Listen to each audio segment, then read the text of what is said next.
After several years of solid growth, the global economy faces a new policy-driven shock. The shock is further amplified by a sharp increase in uncertainty, driven by frequent and rapidly shifting US policy announcements, with the impact reverberating across the global economy.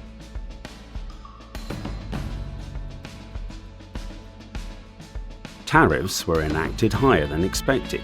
We estimate the announced tariffs to date could lower US growth.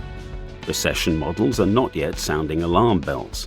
However, if tariff rates are not reduced, and without any critical growth-inducing policies, such as tax cuts or deregulation, a US recession may materialize later this year.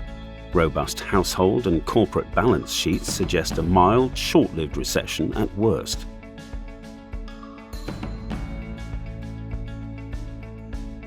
The Fed believes that tariffs will apply a one-time-only increase to inflation, but recognizes the risk that pressures become more persistent.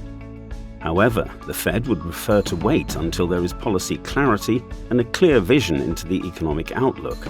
This suggests that policy easing will be delayed, as elevated government policy uncertainty may increase the risk of a wrong monetary policy move.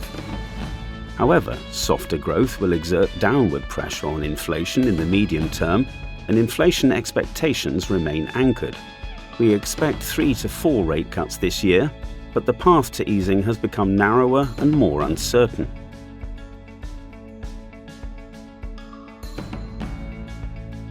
Europe and China are by no means immune to the global headwinds.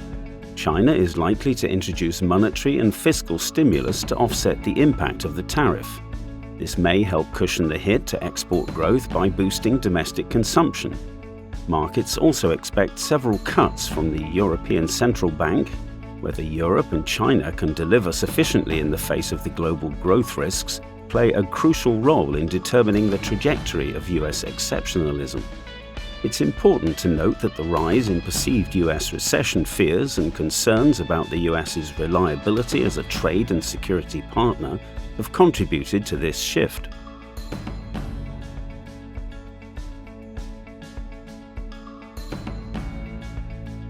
US equities have corrected significantly from the peak and are likely to remain volatile until economic fears ease. The Mag 7 has been at the heart of market weakness as investors question elevated valuations and earnings expectations amid a slowing global environment, while new competition in the AI space from Chinese companies is challenging assumptions around their deep moats. The US technology sector will likely deliver strong returns in the medium to long run as structural case for AI remains intact, despite short-term challenges.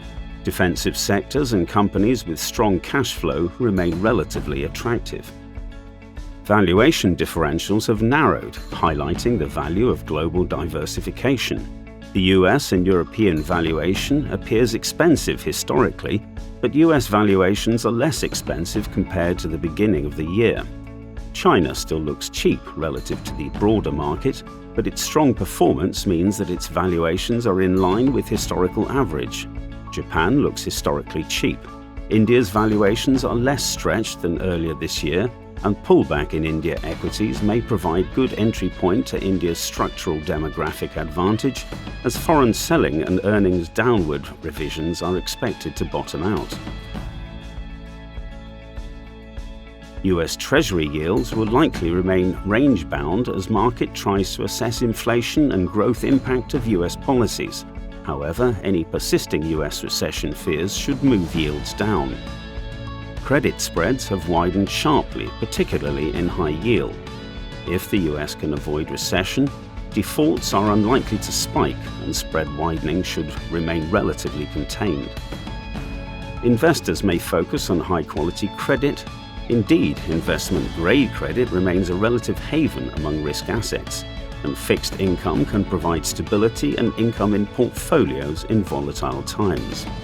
As the economy approaches peak tariffs and peak uncertainty, or if deregulation or tax cuts are announced, it could mark an attractive entry point into spread products, prompting investors to retain some liquidity for opportunities.